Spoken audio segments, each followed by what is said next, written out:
खबरों में आगे बढ़ती हैं और पेट्रोल डीजल पर एक्साइज ड्यूटी में बड़ी कटौती देखने को मिल रही है। डीजल पर टैक्स जो है वो शून्य है और आम जनता को राहत मिली है। बड़ी जानकारी आपको दे दें कि पेट्रोल डीजल पर एक्साइज ड्यूटी में बड़ी कटौती की गई है और डीजल पर टैक्स शून्य है और आम जनता को बड़ी राहत मिली है। बड़ी जानकारी दे दें कि वैश्विक संकट के बीच सरकार का बड़ा फैसला निकलकर सामने आया है। केंद्र सरकार ने देश में बढ़ते वैश्विक ऊर्जा संकट को देखते हुए बड़ा फैसला लिया है। सरकार ने पेट्रोल पर लगने वाले उत्पादन शुल्क को 13 रुपए प्रति लीटर से घटाकर सिर्फ 3 रुपए प्रति लीटर कर दिया है, जबकि डीजल पर यह शुल्क जो है पूरी तरह से समाप्त कर दिया गया है, यानी कि इसे शून्य कर दिया गया है। और ये निर्णय जो है ऐसे समय पर लिया गया है जब ईरान और इजराइल और अमेरिका के बीच जारी तनाव और संघर्षों के कारण अंतर्राष्ट्रीय स्तर पर कच्चे तेल की आपूर्ति प्रभावित हो रही है, जिससे कीमतों में तेज बढ़ोतरी की आशंका बनी हुई है। सरकार का उद्देश्य है कि आम जनता को बढ़ती महंगाई से राहत देना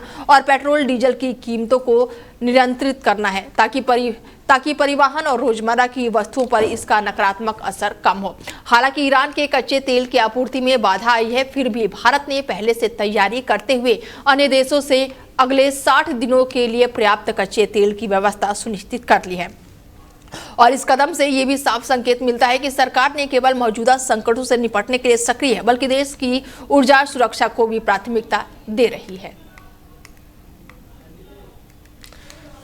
बड़ी जानकारी आपको दे दें कि वैश्विक संकट के बीच सरकार का ये बड़ा फैसला निकलकर सामने आया है। ऐसे में पेट्रोल डीजल पर एक्साइज ड्यूटी में बड़ी कटौती की गई है। बड़ी जानकारी आपको दे दें कि डीजल पर वैश्विक संकट के बीच सरकार का ये बड़ा फैसला है और ऐसे में 60 दिनों के कच्चे तेल की आपूर्ति जो है वो सरकार ने सुनिश्चित की है। डीजल पेट्रोल पर एक्साइज ड्यूटी में बड़ी कटौती की गई है। डीजल पर टैक्स जो है वो शून्य है और आम जनता को ये बड़ी राहत दी गई है। वैश्विक संकट के बीच सरकार का ये बड़ा फैसला निकलकर सामने आया है। 60 दिनों के कच्चे तेल की आपूर्ति सुनिश्चित की गई है। ऐसे में सरकार की और हमारे साथ अमित जी जुड़ चुके हैं और उनसे जानते हैं कि किस तरीके से देख रहे हैं, क्योंकि इस संकट के बीच सरकार ने जो बड़ा फैसला लिया है उसको आम जनता को कैसे फायदा मिलेगा। अमित जी। हाँ, देखिए, जो कस्टम एक्साइज ड्यूटी में कटौती की गई है वो जो पैनिक क्रिएट किया गया अपोजिशन के द्वारा, तो उसको काउंटर करने का ये एक साधारण सा नैरेटिव है कि सरकार जो है इस तरीके का काम कर रही है। और अभी ध्यान रखिए, कुछ दिन पहले ही हिमाचल गवर्नमेंट ने 5 रुपए का सेस टैक्स लगाया था डीजल और पेट्रोल के ऊपर।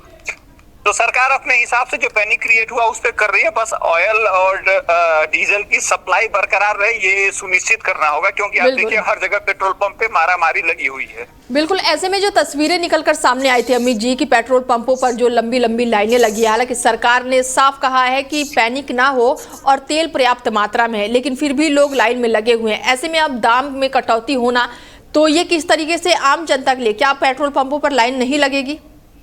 ये पेट्रोल पंप पे ये जो पैनिक क्रिएट हुआ था उसी को काउंटर करने के लिए ये काम किया गया, जो मैंने पहले भी कहा। देखिए, ऑलरेडी भारत पे 106% तक एक्शन देते हैं डीजल और पेट्रोल, ठीक है। तो उसमें अगर 1-2% या 1-2 रुपए की कटौती हो भी जाए तो कुछ फर्क नहीं पड़ता है। लेकिन सरकार का ये कदम सराहनीय है, क्योंकि मोदी जी अभी कोविड की भी वार्निंग दे चुके हैं।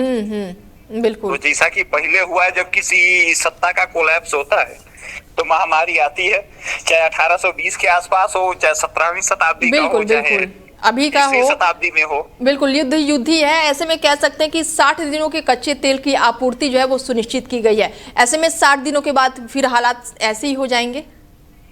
नहीं, एज इट इज मैंने आपके चैनल पे पहले ही कहा था कि 1.5 महीने से 2 महीने के अंदर ये युद्ध जो है वो कंक्लूड हो जाएगा। उसमें कोई टेंशन वाली बात नहीं है।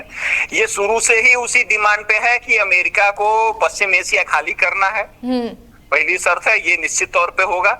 और दूसरी शर्त ये है कि ईरान में सत्ता परिवर्तन होगा, वो भी होके रहेगा, क्योंकि आप देखिए ना, उन्होंने सारे लीडर को एलिमिनेट करने का सिस्टम उनका। पर ईरान तो पीछे नहीं हट रहा है अमित जी। वो ईरान पीछे कहाँ हटेगा? आप इस बात को समझने की कोशिश करिए कि ईरान कहाँ लड़ाई कर रहा है। भाई, लड़ाई मेरी आपसे हो रही, मैं गाली आपके पड़ोसी को दे रहा हूँ। भाई, मुझे अटैक करना है तो मैं इजराइल पे मारूं ना, जितनी मिसाइलें हो सकती हैं। इजराइल तो युद्ध कर ही रहा है। इधर ट्रंप जो है वो लगातार 5 दिनों की मोहलत दे रहे हैं, 10 दिनों की मोहलत दे रहे हैं कि 10 दिनों तक हम ऊर्जा जो क्षेत्र है वहां पर बम विस्फोट नहीं करेंगे। तो इसमें क्या लग रहा है कि पीछे कौन हट रहा है? ट्रंप पीछे हट रहे हैं, ईरान पीछे हट रहा है या इजराइल पीछे हट रहा है? नहीं, वो कहीं ट्रंप पीछे नहीं हट रहा है। ईरान ने वार्निंग दे दी है कि आप आइए, हम करेंगे। उन्होंने बोल दिया ग्राउंड इन्वेजन के लिए। तो आप कुछ दिन में देखेंगे कि अमेरिकी फोर्सेस जो हैं मे भी वो जल्दी ही ईरान की धरती पे पहुंच जाएंगी। आप एक बात मान के रखिए कि उनकी टॉप लीडरशिप को एलिमिनेट किया जा चुका है और इजराइल भी उसी काम पे लगा हुआ है। ठीक है, तो वो ऐसे ही चलेगा, 1 से 2 हफ्ते के अंदर ये सारा कुछ खत्म हो जाएगा और बाद में एग्रीमेंट हो जाएगा। उन्होंने, आप देखो, उन्होंने 15 रखी है, इन्होंने 6 रखी। ये 6 मांगे वही है जो मैंने पहले से ही कहा है कि यही होना है। एंड ऑफ द डे 2027 से 2030 के बीच रिजल्ट यही आएगा कि ईरान में वहां के राजा की वापसी हो जाएगी और पश्चिम एशिया से जो अमेरिका है अपना बेस खत्म करके चला जाएगा। ये 2 शर्तें हैं, ये निश्चित तौर पे होगी। और परमाणु रिएक्टर का जो प्रोग्राम है वो ईरान अपने आप बंद कर देगा। क्यों? क्योंकि हमें भी तो गारंटी चाहिए। लेकिन भारत सरकार का जो सराहनीय कदम है वो बहुत अच्छा है कि चलिए इस महंगाई के दौर में कुछ हद तक सरकार को रियलाइज हुआ कि भाई डीजल पेट्रोल पे कटौती की जा सकती है, जो अच्छी बात है, जिसका इम्पैक्ट हमें दिखेगा आने वाले दिनों में। लेकिन मुझे नहीं लगता, क्योंकि देखिएगा कुछ दिनों में स्टेट गवर्नमेंट जो है वो कोई ना कोई टैक्स इंक्लूड कर देंगी और फिर डीजल और पेट्रोल के रेट वहीं पहुंच जाएंगे। ठीक है, जुड़ने के लिए अमित जी बहुत शुक्रिया आपका। ओके, धन्यवाद।